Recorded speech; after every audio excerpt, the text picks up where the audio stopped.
Onto the subject of carbon capture. Now, it may have escaped your attention that at the beginning of the month, there was a summit in London at the Carbon Capture Global Summit. And the language is important. They say that they're turbocharging carbon capture and underground storage and forging global partnerships. And that seems to be very much what it is about. Here we see that one of the main sponsors is none other than Shell. They claim that they're going to be increasing the amount of carbon captured by over 100 times the current figure by 2050. And to achieve this ambitious goal, they have to have a unified global effort.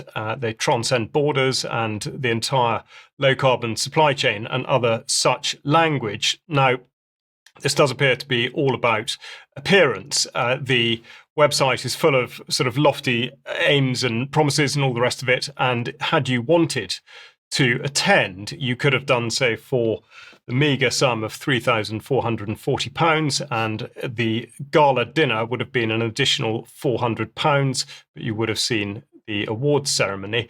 Now, looking at the current government, the Labour manifesto from last year spoke about a 1 billion commitment to accelerate the deployment of carbon capture, words that might suggest there is something going on at the minute. So the question is, from what point are we starting? Now, I submitted a Freedom of Information request to the Department for Energy Security and Net Zero to make a few inquiries, not just about progress, but also about cost. They replied, certainly on the cost side of things, by saying the UK government has committed 21.7 billion to CCUS over the next 25 years. And to date, they have spent £630 million on the programme. Now, that's interesting because also the UK's CCUS facilities have not yet stored any carbon dioxide.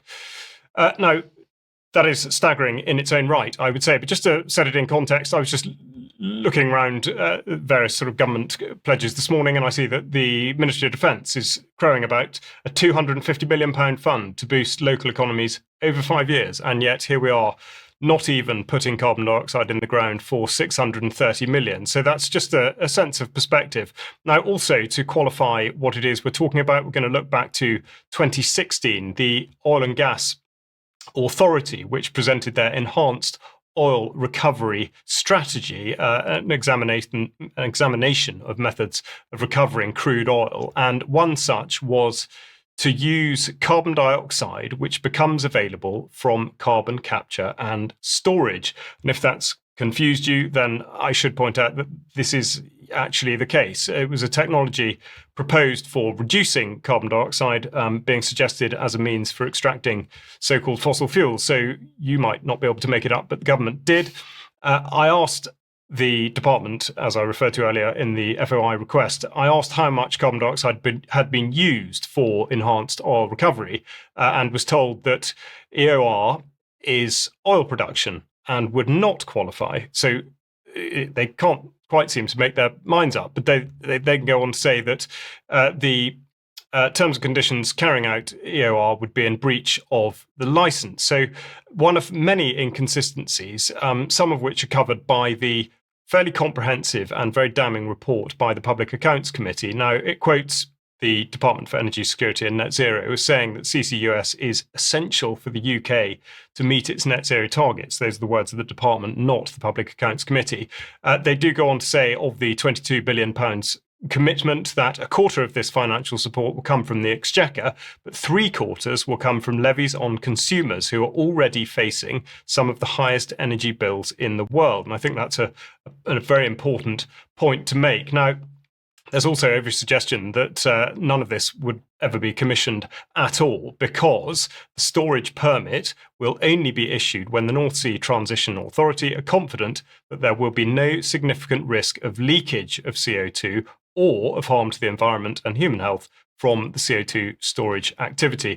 Now, there's nothing in the track record of this type of technology to suggest that this is actually going to satisfy those conditions, and I have reported about this particular issue on UK column previously, it's also stipulated that contractors, such as they may be, will only be appointed if they are able to meet the required standards. So effectively, it's as though the threshold of safety, at least, may never ever be met, despite the spending or committed spend of £22 billion. Now, the Public Accounts Committee is unable to point towards any evidence of any success anywhere, and indeed cites Norway as an example of a place that has taken far, far more time to try to store any kind of carbon dioxide than they had projected. And then also on the specific subject of leakage, I quote, recent scientific evidence suggests that producing liquid natural gas, brackets, which will be used to run several CCUS projects, such as Net Zero Teesside, close brackets, leaks more methane, a potent greenhouse gas, into the atmosphere than previously thought. So yes, the idea, again, is to store carbon dioxide whilst using liquid natural gas at the same time. This is how it's planned, and apparently we are not meant to consider the irony of any of it. Now, on the specific subject of levels of atmospheric carbon dioxide, I also asked the department about this, and they pointed me towards the NOAA, the National Oceanic and Atmospheric Administration, which monitors these levels and other atmospheric gases. Now, the most recent chart shown on screen here shows an upward trend of the carbon dioxide by parts per million.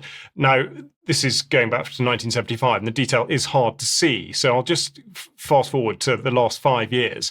And if you can see the screen, you'll note that it's very, very obvious that worldwide levels of atmospheric carbon dioxide follow a distinct pattern repeated year on year. So at exactly the same times of year, the carbon dioxide levels fall sharply for a couple of months and then rise sharply. And therefore, from this data, it's not even remotely conceivable that this is due to anthropogenic or human-induced factors, which of course should make this data an enormous nail in the coffin of so-called climate science. The NOAA data shows, therefore, that the atmosphere is actually able to regulate itself. And if it were not for the upward trend, there could be no possible grounds for suggesting that the activities of mankind have anything to do with it at all. So carbon capture, in its latest sort of iteration, would appear to be dead in the water, which, even though it's likely to waste a huge amount of taxpayer money, may serve as further evidence to those caught up in climate alarmism that it is in fact a scam. Now, from here, we are going to go to